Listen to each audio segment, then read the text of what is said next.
Dear Sir James, I'm very pleased to welcome you here in this video for the online flute festival from the German Flute Society. As you are a living legend and you made the biggest career as a flutist, I don't think it's necessary to introduce your biography to our audience. But we have a lot of flute teachers here in our community, and I first like to ask you about your thoughts, how important it is to have a good first teacher. I think it's very important to have a good first teacher. And of course, the way to do it economically is to teach 3 or 4 young children at the same time. You see, you can't expect someone who's a solo flutist in an orchestra to spend half an hour with a 10-year-old kid. You know, it just doesn't work either financially or any other way. So therefore, I think it's better if you really take a few people and you have a little class of the kids playing the flute. And in this way, they can avail themselves of a good flute teacher and a good flute player, because it's most important that when the child hears the flute, they hear it played by someone who can really play. Yes, and do you think in your career, because you had, as far as I remember, your first teacher was Muriel Dawn, and you always said in the classes that it was very important for you to get this quite good and stable embouchure. It's the very first moment from your flutistic life. Well, you know, one of my teachers was Jeffrey Gilbert. And he was a great experimenter on how to do things on the flute. And he first came up with this idea of not using a smiley embouchure, but to use something different. And of course, this is common sense, because when you play with the low notes, you need a larger embouchure and you need a bigger cavity inside the mouth. And as you go up on the flute, it gets smaller and a bit more forward. You can experiment like this with singing. For example, if you sing a scale like this, do, re, mi, fa, sol, la, si, do, you will find that by singing the low notes, the mouth is a bit wider. And when you get up to the top, the mouth is definitely changed to something else. Do, re, mi, fa, sol, la, si, do, re, mi. You see, each note changes. And this is the same on the flute. And you'll have to learn how to do this turn down embouchure. I used to do it all the time because my teacher insisted that I practice it. And in the mornings when I would go to work, because at that time I was employed in a piano factory, and I would stand in the queue for the bus going like this. And the people around me sort of moved away a little bit. They probably thought, poor kid, he's absolutely mad. But it paid off great dividends, because I think I found the way to a really great embouchure. As far as I know, Muriel Dawn was also a student of Geoffrey Gilbert. So yes, and that's how I became acquainted with this embouchure early on, because she came to Belfast to live because her husband was the head of music for schools in Northern Ireland. So this is how I got lessons from Muriel. And of course, another thing that she taught me was breathing. And she didn't teach breathing like a flute teacher, because flute teachers don't teach breathing. They just tell you, oh, take a breath there. And if you run out of breath, take an emergency one here. But they don't tell you how the mechanics work. And Muriel, being a singer, she just taught me how to breathe as if I was a singer. So the influence from the first teacher, as we could imagine is very important. And Yes. because in your career as a student, you had some other teachers too. It was John Francis and Geoffrey Gilbert, as you already said. And did your way of thinking about music changed with the different teachers? Or did they teach Well, you something different in different matters? yes. As a matter of fact, learning with John uh, was very interesting because he was absolutely crazy about Bach. And in those days, he owned a copy of the Bach Gesellschaft. I don't know how many books it was, but it was a lot. And I lived in his house, and he showed me all the stuff, and he showed me how to find the flute sonatas in the Bach Gesellschaft. And for me, it was a great education. And also, he was well aware of the problems of working in London at the time.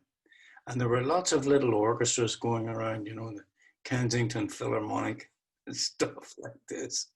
And it wasn't long before they asked me to play. And John said, okay, you've got to learn all these Haydn symphonies, because Haydn symphonies play a big part in these little orchestras because they can't afford trombones and everything like this. So they have a minimal orchestra, double woodwind sort of thing. And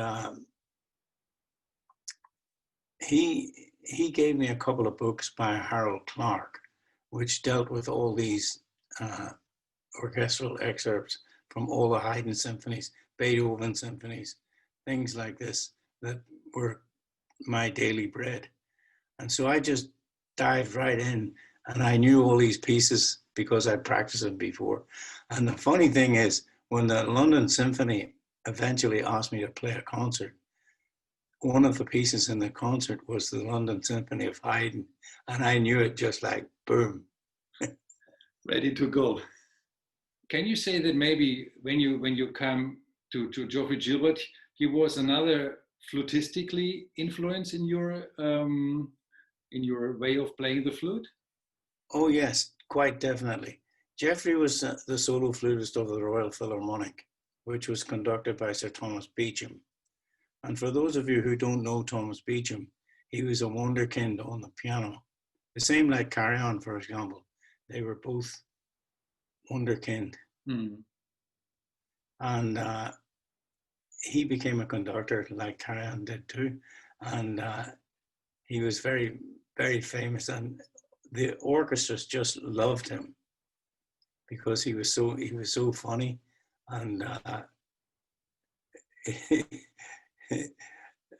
mean, that's it. He was very amusing, but he was a great conductor as well.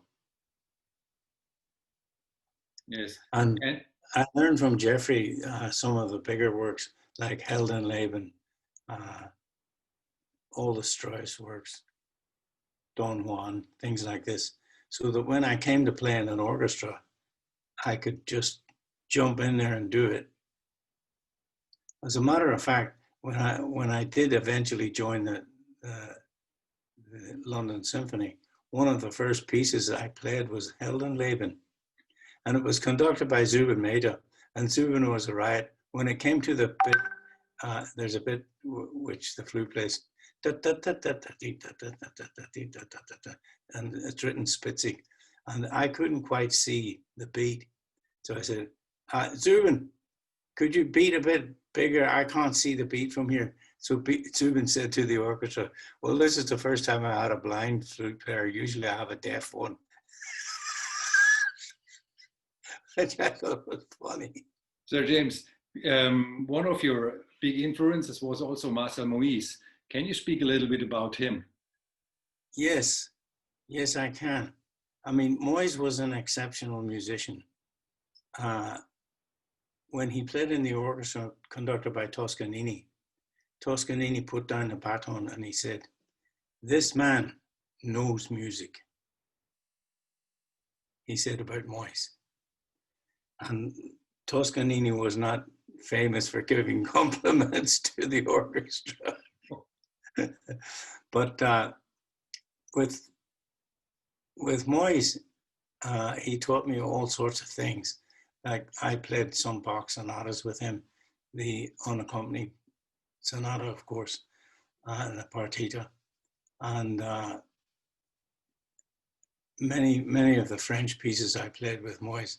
And I think he really showed me how music was constructed and how it worked, and how I should go about playing and interpreting these pieces. And of course, I played for him studies, etudes. I remembered playing for him the Sussman studies, and he was he was absolutely delighted because, I mean, first of all, I could play all the notes, really good too, and he enjoyed that. But it was interesting studying with him. Yeah. And do you think it was for you the time with Moyes was a more musical influence instead, like with Geoffrey Gilbert, was a more flautistically influenced? No, Jeffrey was in his way very musical, and he taught me how to play in a better way. But Moyes, I think, was Mr. Music. I mean, he really knew how it worked, and he was always very funny in the lessons. The way he sang things, and the way he talked bad about everybody. So James, you already spoke about your time in the orchestras you had. Did your musical thoughts or your ideas about music, did these ideas changed during your time in these orchestras working with the famous conductors?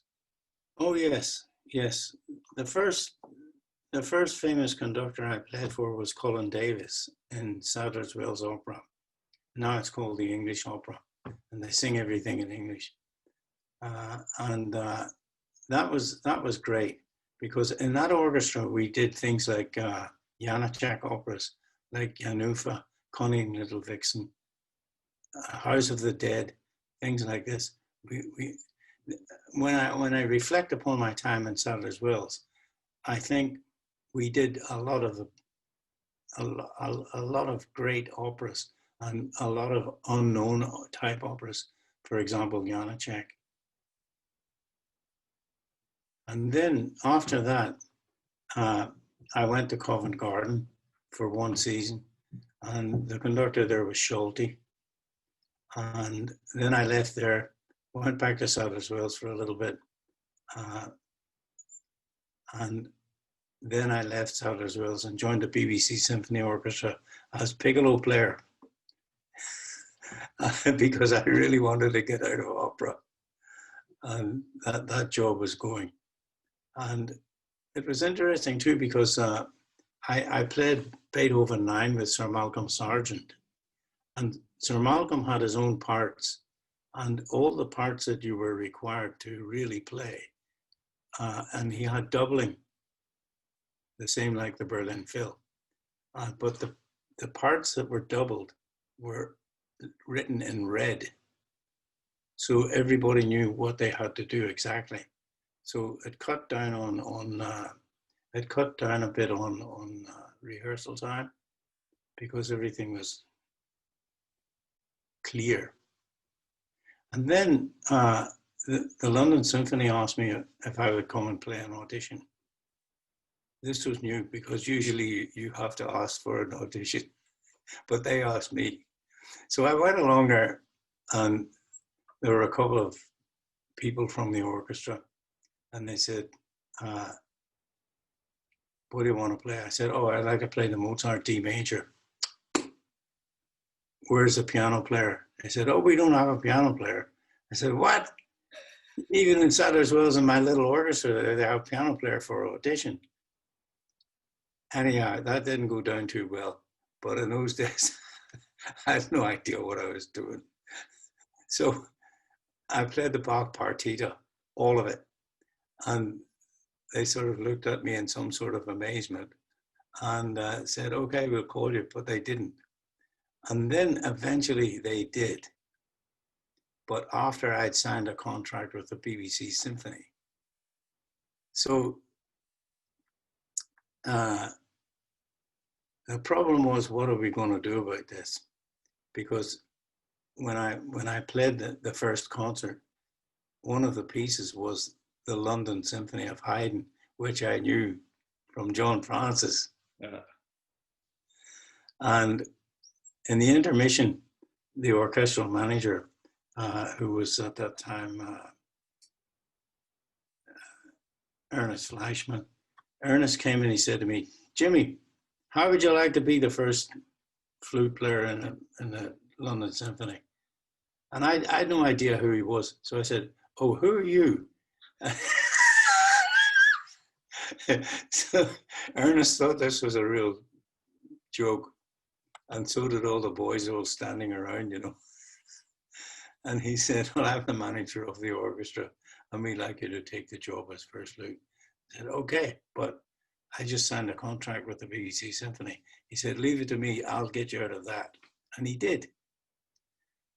And I stayed in the London Symphony for a year because all through my career, I looked at orchestras and the chief conductor, who it was. And wherever there was a good conductor, I tended to go. And the conductor of the London Symphony at that time was Istvan Kertész, Yes. who eventually died in Tel Aviv, swimming. You know, it's very difficult currents there in the water, and you have to be very careful swimming. And unfortunately, Istvan was not successful, and he died there. Then they got Andre Previn, and I didn't like that at all. So after 2 performances with Previn, I left and went to the Royal Philharmonic, where the conductor was Rudolf Kempe, great German conductor. And I stayed there for 2 years and also played Heldenleben with him. And I stayed there for 2 years. Then the job in the Berlin Phil was advertised. And I applied for that, but of course, didn't hear anything. And after 6 months, after 18 year and a half, let's say, I got a letter from them asking me if I would like to take an audition. So I wrote back, said I would. They told me, okay, 12 o'clock on this day in Munich. And so I arrived at 12:05, met for the first time Wolfgang Stresemann, who was so arrogant, I couldn't believe it. And he said, why are you late? I said, well, I'm not that late. I'm only 5 minutes late. And he said, yes, but the audition was at 9 o'clock this morning. And I realized that he had changed the time of the audition to exclude foreigners. And he was well known for doing this. Anyhow, I told him, listen, if you had any manners at all, you would hear me play. After all, I came a long way to do this. And he said, yes, but we will pay you. And I told him, I know you will because you signed a contract saying you would pay me. But that's not the point. I think you should hear me. So he went away, came back and said, okay, the maestro will hear you. So I went in, the piano player said, what are you going to play? I said, Ebert flute concerto. He said, listen, this is not a piano contest. It's a flute audition. Can you play a Mozart concerto? I said, sure. So I played the D major and I got all the way through the first movement with cadenza. So I thought, okay, this is not going too bad. Then a voice from the whole orchestra listens to this, by the way. So a voice, which I now know was Carry On, said, okay, play Debussy. So I played La Primera, one breath, of course. And, and they said Brahms one and so forth. But they never showed me the music, so I played everything from memory. And I had no idea what they were going to throw at me. But you know, there's nothing like experience in an orchestra. Because when you play things often enough, you do memorize them. So I played all these things from memory. Then he said, okay, wait outside. I went outside. Then he came and said again, okay, you have to play again. But this time, I think there were about 5 of us, including Andreas Blau and Michel de Bost and another 2 flute players who I didn't know. And they said, okay, from left to right, Brahms 1. From right to left, something, William Tell or something else. I forget now what we played. But I still played everything from memory. In the meantime, everybody's walking up to the music and looking at it like it was new. So they said, okay, thank you. Then I was packing up my flute and Hannes Mertens came and he said, you know, you were the best. I hope you get the job. And Stresemann came and said, Mr. Galway, you're now the solo flutist of the Berlin Philharmonic. When can you start? I said, well, I'm not going to start because since I got here, everybody's been so unpleasant. Nobody has said, welcome. How was your flight? Did you have a good time? Nothing. So and I thought, well, I don't want to play in an orchestra with people like this. If this guy is representing the audience, the orchestra, I'm not doing it. And I said, okay, I'm not taking the job because, you know, nobody said hello or can I help you or anything at all. However, he then said to me, oh, but you have to take the job if you win a job in Germany. If you win an audition in Germany, you have to take the job. I said, okay, but who's German around here? And I just left. And on the way home in the airplane, I began to think maybe I should see a psychiatrist straight away. But after 3 weeks, I got a letter from Stresemann asking me if I would consider playing in the orchestra. And I said, yes, I will, but I don't want to be bothered with this playing for a year to be told that I'm no longer needed. I'll play for a month, and if it's mutually okay, I'll stay if I like the orchestra. Of course, I love the orchestra to death. And,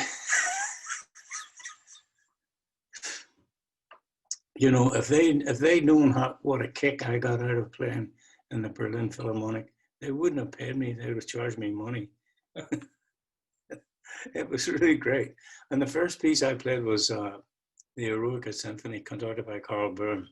And I'd heard about the Berlin Philharmonic playing after the beat. So in the rehearsal, he came and he stood up and looked at everybody like trying to put the fear of God in everybody. So he gave a downbeat and I played right on it. And so did the orchestra. It was really great. And another thing I remember about that rehearsal was the little fugue in the last movement, which goes ba bee ba ba da da da da da ding bing bing. So Hannes Mertens, who I'd befriended, and we were on good terms, he came in a bar early. So Karl Böhm starts to yell at me, and then he did it again, and he did it again, and Böhm was beginning to become angry. So we did it again this time, and I got ready to play, but just at the last minute, I took my flute down, and so did Hannes. So nobody came in. So I said, Hannes, what are you doing? He said, well, I just want you to realize one thing. He doesn't know the difference between you and me. And he only knows that I'm here longer and I can do the job. But he doesn't know that you can do it. And this was the first joke that, and then in the evening, I got ready. I said, okay, I'm going to show these guys how to play the Eroica Symphony because I learned it with John Francis. right? So we got ready. Boom gave the downbeat and I played right on it, solo. The orchestra came in a split second later. So, but and I asked Hannes, hey, what do I do here? How do you do this? He said, well, he gives a downbeat, so we ignore that. And when Borvitsky, who's a solo cellist, gives a downbeat with his cello, then we all play. And that's what we did, and it worked.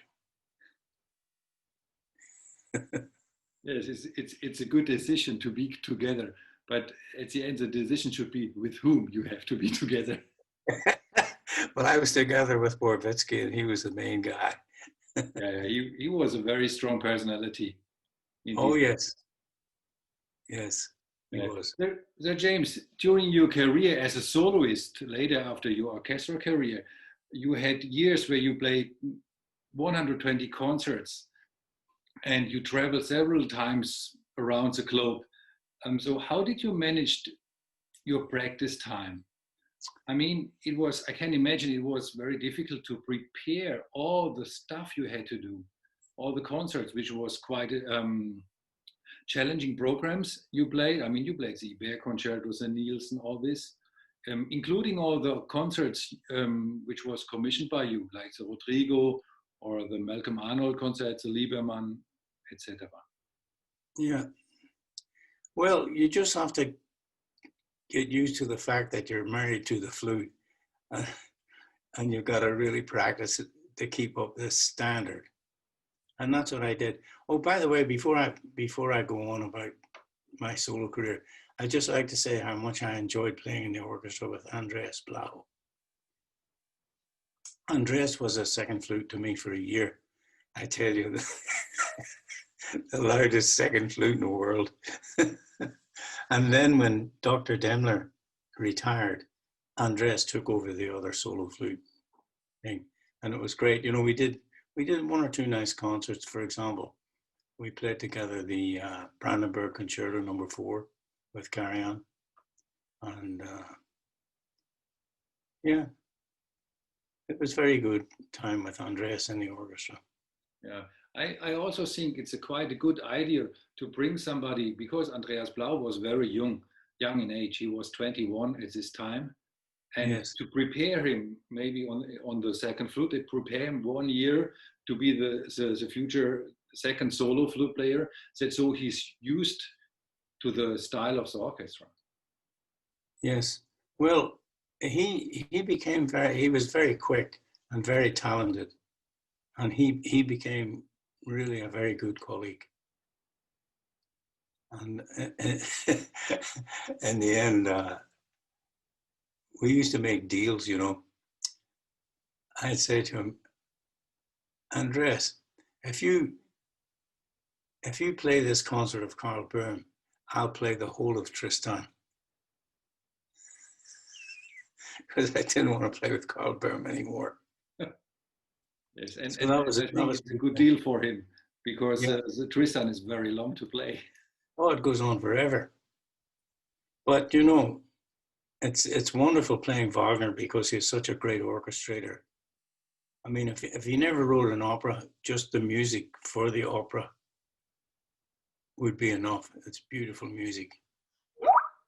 Yes, absolutely. I can say this because I was some years in Bayreuth. Yeah. So I know very good what you're speaking about. But to come back to this time when you start your solo career, I mean, this time managing, because there are a lot of students today which are, in a way, they have difficulties with managing their time. I just like to understand how you did this. It was like this, that you every 3 minutes you take the flute and prepared something new? Yes, I would do that, exactly. I mean, there was no time for playing badly. As a soloist, you need to play well all the time. And to do that, you just have to practice. So, And that's so what you I did. think to have this big talent, I mean, it's this talent of flute playing, is also a talent of appearance on the stage and the character. Is this gift what you have? I think it's not just something you can be pleased to have this. It's a challenge to hold it strong, and I think it's how you say, it's a responsibility to have this and to polish this kind of talent. Yes, I think you're right. Uh, as a matter of fact, I think it was Heifetz who said, it's not enough to be talented. You have to really work. And Heifetz was a great example of this. So that's what I did. Every time I had free afternoon, for example, I would just practice 2 or 3 hours. So, and as we now have somebody here, and this is really nice to have somebody with experience like you. We spoke because your career as a flute player was in the end of the 60s, in the orchestra career, I mean, and beginning of the 70s, and your solistic career was in the 80s and 90s, still today. But how can you, what do you think, the media world we have now, how is the musical world changed compare from today compared to the 70s and 80s? Oh, well, first of all, there are no musical shows on TV anymore, like there were when I was a kid or when I was younger. What I mean by that is we used to have television shows with personalities. And one of these personalities was a guy called, just a moment. He was Irish and he played football for Dublin. But in the meantime, he played the guitar. And he sat in a rocking chair and he would sing a song and play the guitar. And one time I had the opportunity to go on the show. He was called Val Doonican. And you can look it up on the internet. And we decided we were going to play this. We were going to play this piece called Dueling Banjos, but he was going to play it on a guitar and I was going to play it on a piccolo. And I sort of memorized it half, but there's one bit in the middle I couldn't play, and because I couldn't remember it, so I made a deal with the piccolo player in the orchestra. Listen, play those 8 bars for me. So when it came to that bit, the piccolo was still playing and I was going like this. Look at this, no hands. And everybody thought this was hilarious. But we used to have a conversation about things, and Val would talk. And we never rehearsed that. The only thing we rehearsed was the music. And he called me up one day and said, Jimmy, do you play the mundharmonica, the mouth organ? I said, yeah, I learned it when I was a kid. He said, okay, get one in C major. We're going to play something with. And we did. So I used to do all this sort of stuff because I could. And this kind of variety to be involved in between different times was a kind of help for your career, because your career was also in the classical musical world and also in the crossover world. It was very well established in the classical world, and eventually I had my own show on TV for a couple of things, and we had Kyung-Wha Chung as guest. Jessie Norman, she sang for the first time on British TV on my show. And she was great. I played, what do you call that Ravel piece? Razat. Huh? The Flûte Enchantée.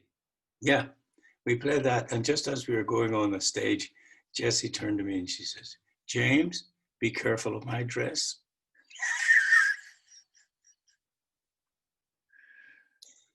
So that was great. That was in the Edinburgh Festival. And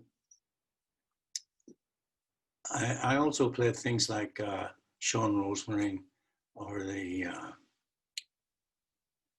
Godard Waltz. The Godard Waltz you should listen to it. I think it's impressive, even now. It's a really great shot, I have to say.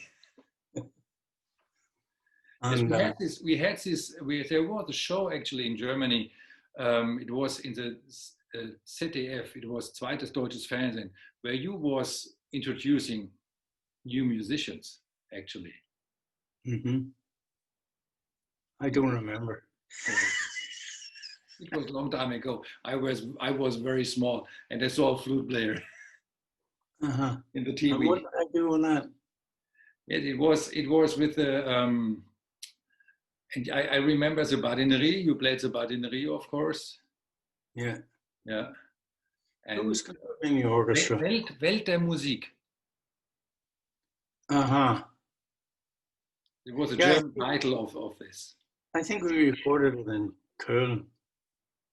I don't know, but just because I was very small, I was just maybe 8 years, something like this. Okay. I didn't play the flute at this time. Why not? It was too early. I just started with the piano. That's even heavier. Yes.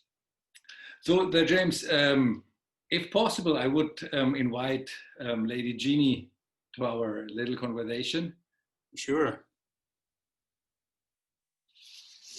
Of course, you know, we didn't talk about my relationship with Carry-On. Yes, if you like to speak about Herbert von Karajan, you can talk about this. Yeah, it was great. I really enjoyed it. I thought he was a tremendous conductor.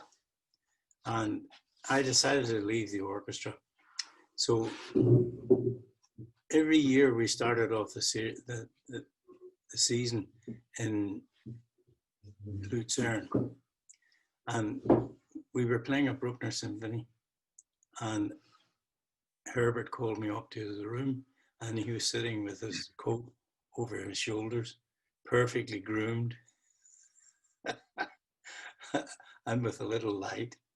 And he looked at me and he said, "Where is Andreas Blau?" I said, "Oh, he's gone off to have dinner with his wife." He said, "He should be here. What happens if you fall down the stairs?" I said, "What? Me fall down the stairs? You must be joking. I can name another 6 people in this orchestra who would do that before me." And then he looked at me and he said, "I hear that you're thinking of leaving." I said, "Yes, I am going to leave." And he said, "What are you going to do?" I said, "Well, I'm going to play flute concertos and little flute sonatas and do little concerts like this that I want to do. But I can't do them if I'm in the orchestra."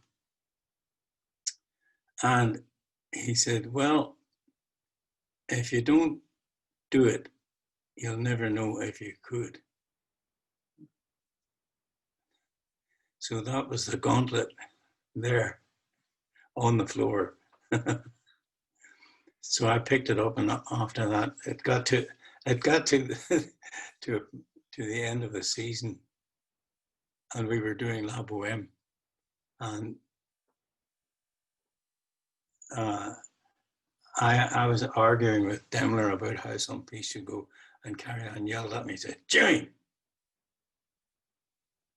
And then he walked off. And then he sent one of the 4-stand to tell me, "Jimmy, the maestro says you should not come to Salzburg." I said, "Oh, that's a pity." Sort of,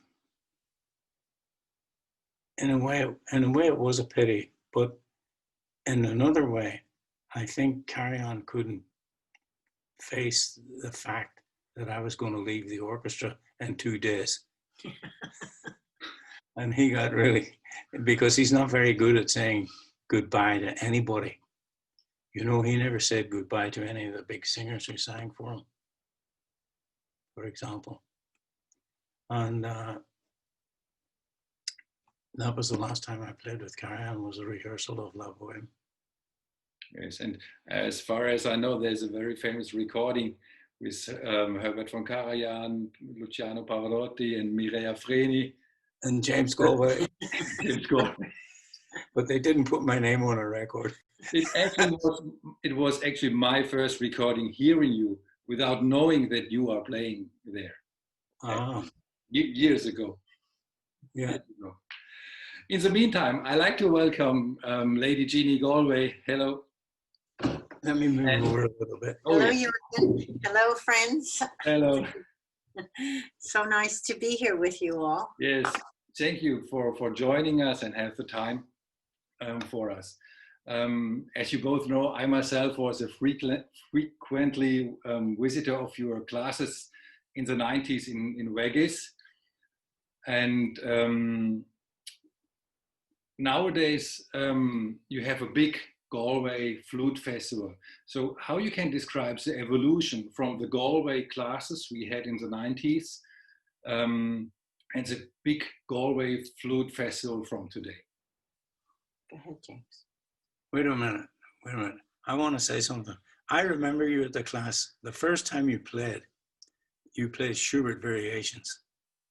And you said, oh, I'm nervous. I said, listen, we don't have time to be nervous here. Let's get down to playing this piece. And then some years later, I was listening to the radio and I heard the NDR playing Tchaikovsky 4 from the proms in England. And I thought, oh, this is Jürgen, I gotta listen to this. And you knocked it absolutely dead. And then to my horror, they said, and now we're going to play this quick movement again. Yes, it was the piece. Do you remember this? Encore again. Yeah. But it was very good. I mean, you got it absolutely both times. Yeah, and you weren't nervous, right? This is quite a nice story, and I always speak about this to my students and to the class because it's nearly going to be more famous anymore. But when I was in your classes, of course, everybody who was here was very nervous because there was so much flute players sitting around and they know the piece like crazy, and of course we was nervous. And you once just say to me, "Oh, Jürgen, just don't be nervous," and I said, "Wow. But how to do? It's not as easy as it seems to be." And then it was years later when we was playing in London in the proms with this Tchaikovsky 4. And my colleague and me, we walked around London and we visited some friends we both have together.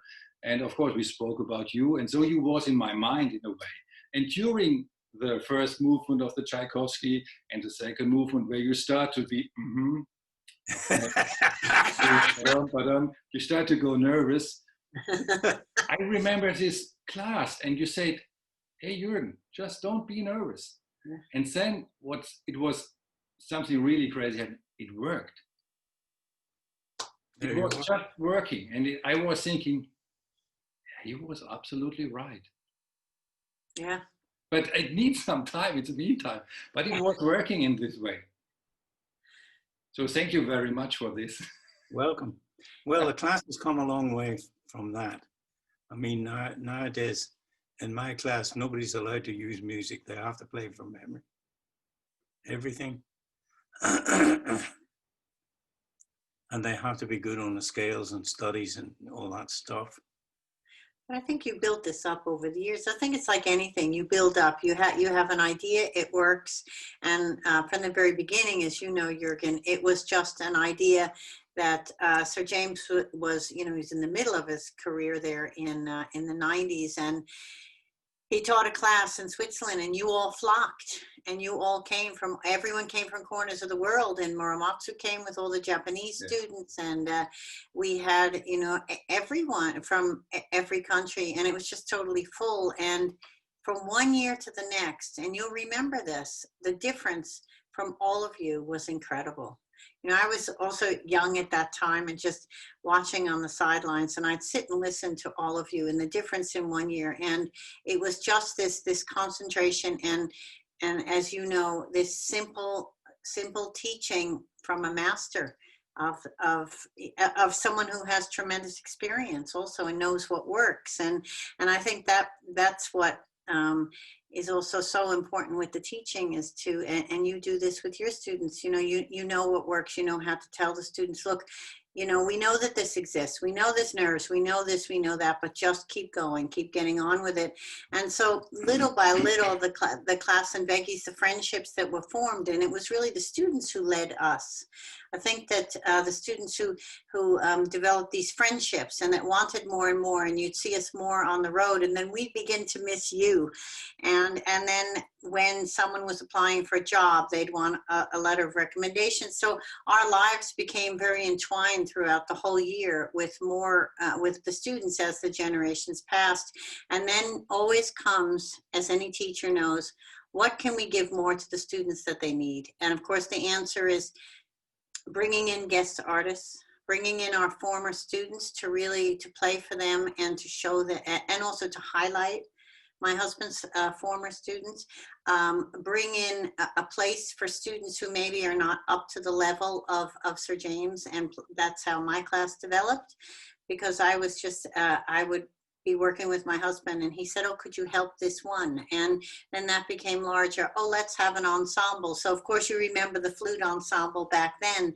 And then let's bring in some instrument makers to talk about instruments and guide the students, because they're in a safe place for 10 days, you know, where they can try instruments for those 10 days and ask colleagues what they think. And let's, you know, let's have our artists, really our guest artists like you, really speak to our students about their experiences, and also form a network where these students can go to study, because, you know, it's all these different phases of becoming a full-rounded musician that you have to touch upon. And so this family, it's really a family in a totally non-competitive atmosphere, because you know yourself that that's exactly what Sir James is all about. It's a totally non-competitive atmosphere.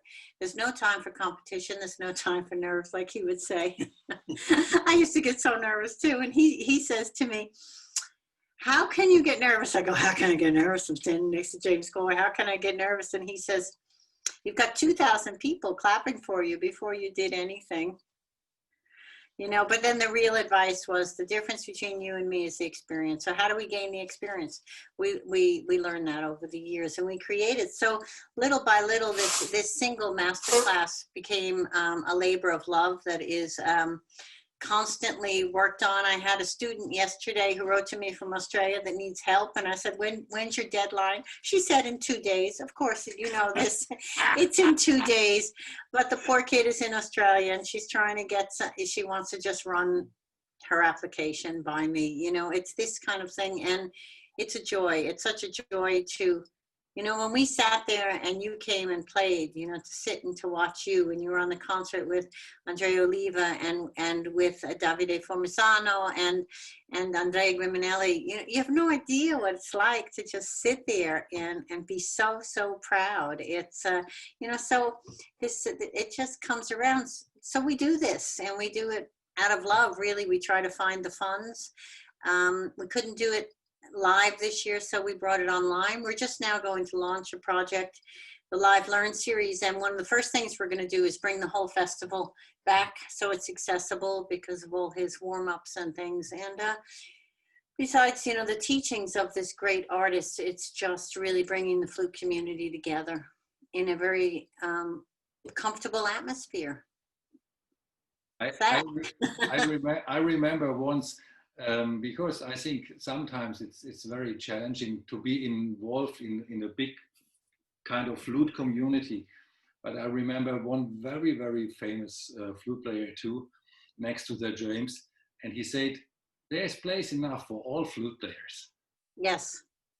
There's a place for everyone. There's a place for everyone, and maybe if it's not going to be in the NDR orchestra like you, maybe it will be working with the orchestra. You know, maybe it will be publicity, maybe it will be music management, maybe it will be learning to keep the arts alive. This is a big thing. You know, we have to keep the arts alive, and we can use our musical talents or our learning. I mean, you always say that, right? You always talk about, you always say that, you know, when you talk to students and when you give talks, you'll always be saying, you know, that whatever you work for, do it well. Yeah. That's right. You know, so it's a long, wonderful road to fulfilling oneself. It really is, and I think we all know that because we're older. And it doesn't mean that you have to be the one standing up there playing the Mozart concerto 27 times on a tour. That doesn't exist anymore anyway. Yes, it's true. I mean, it's very difficult. I mean, a kind of career like Sir James had, it's very difficult to imagine in these days, especially in these days we have now with the virus and the pandemic. But also without the pandemic, I think it's not possible again to have such a great career. And I mean, the Galway festival is one thing, but is there, you have the Galway Academy. What is the difference, or can you explain how these both things stay together? The Academy is just an umbrella for all what we do, and it's just the way to impart my husband's knowledge and mine and everyone else's. So we've been offering over the years free community events everywhere we go. During the pandemic, the free at-home series. It's just an umbrella for teaching and for bringing flutists together on every level. Master classes, residencies that we would have in Italy, we would hold twice a year. We would also do them at different universities. So, and we have a team behind it so that whenever we would do something, it would be very well organized, and that we would get the applications, and that my husband would hear them, he'd choose the repertoire. So every single time there's an event, it's not just something that's thrown together. You know, it's really well thought out, and many times if you get 25 students applying for 4 spots in a master class, he'll say, I want to teach this one. And this one might not be the one that's playing technically perfect, right? But you feel that this is a student that you can work with and that you can show. And then we have our online series, which is the first flute series that we're changing to the name Foundations, because it's a foundation series that you did, right? Yeah. 15 lessons, and you even go into the practice room with Sir James, and he's talking to you about all your scales and the basis of playing the flute. We have a new series where there's so many hours that he did on repertoire and putting recitals together. He takes the Four Fantasy apart. He takes the Chaminade, takes, I think I watched the UNESCO the other day, the Mozart Concerto, all these pieces apart, and talks about how they relate to your daily practice. And it's just really, through the videos that he's done and through the live teaching, you know, of just trying to get the kids to have a hands-on experience. And then we have, of course, the festival is just something that just grew and grew in the summer, because it was the one time we were free and we could bring all the students together. Now we're hoping to do another live online, because there's no live at the moment, coming up in the winter. I can't tell you what it is.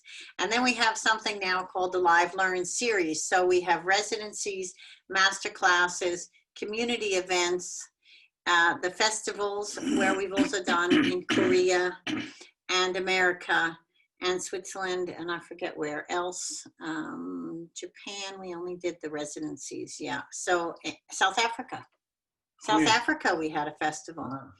And you see, through these meetings, these students were able to, after the festival is over, it's about mentoring. These students from South Africa, they needed a place to go. They needed the money. And so my husband made the phone calls. And so it's the mentoring that continues. And that's what the Academy is. The Academy is a labor of love of the two of us, of just trying to help students. And now we also have our, it was called Flutes in Little Hands. It was 80 for 80 last year. We collected 80 flutes for 80 students, for young students. And we haven't given them out because it hasn't been a hands-on time where we could go present them, but we're on top of it now. We're going to get them sent.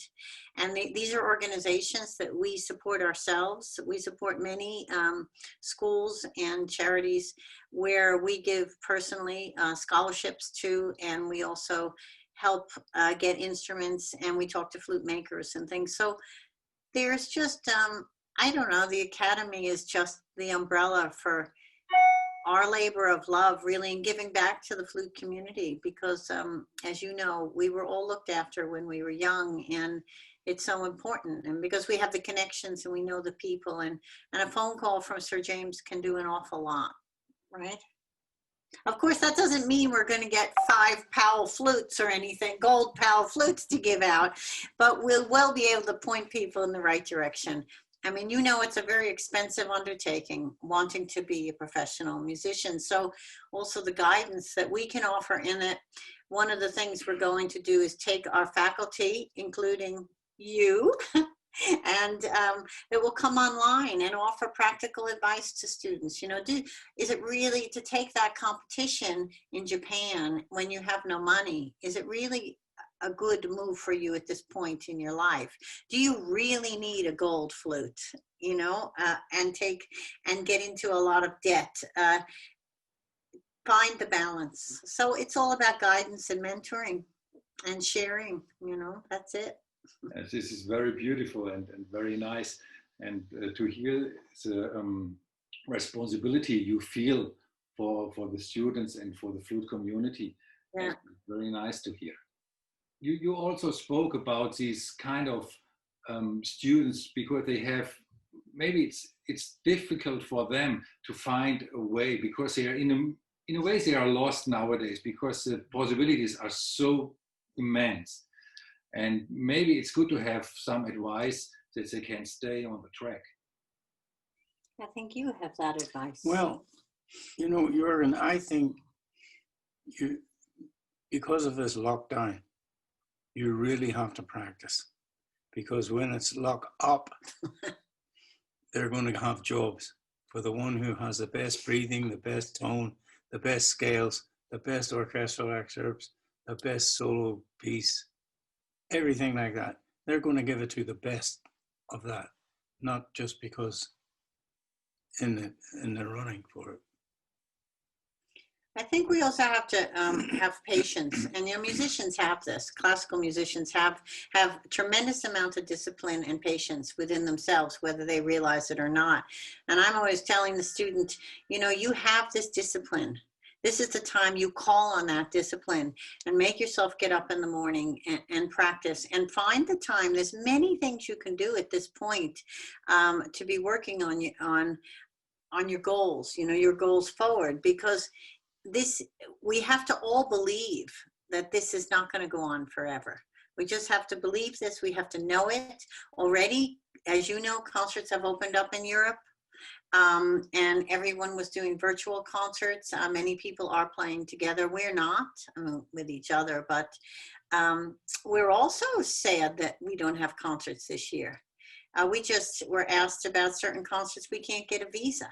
My husband can't get a visa. There being no visas issued, and we can't do a Christmas concert in Ireland. You know, but maybe we can do something else. So in the meantime, you know, you have to really call on this. And then there's the other things that I think students don't take care of because they don't have the time. This is the time you have your bio, listening to music, have everything ready. You know this yourself, Jürgen, you're a teacher, that the students, many times when there's an application, oh, I don't have a recording, I don't have a new CV or bio, oh, I don't have this, I don't have that. You know, you have to have all these skills, and the internet is there and they can look everything up.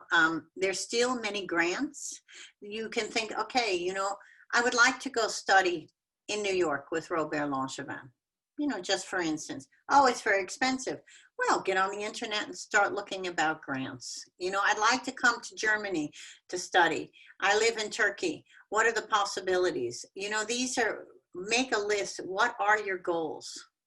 What are your goals today, and what are your goals in 6 months and in 5 years? Right. And I remember my husband saying to me when we were dating years ago, he says, where do you want to be in 10 years? I said, 10 years? I was in my 20s. Nobody thought 10 years. I'd be in my 30s. I'd be old by then. And, you know, I never thought of that.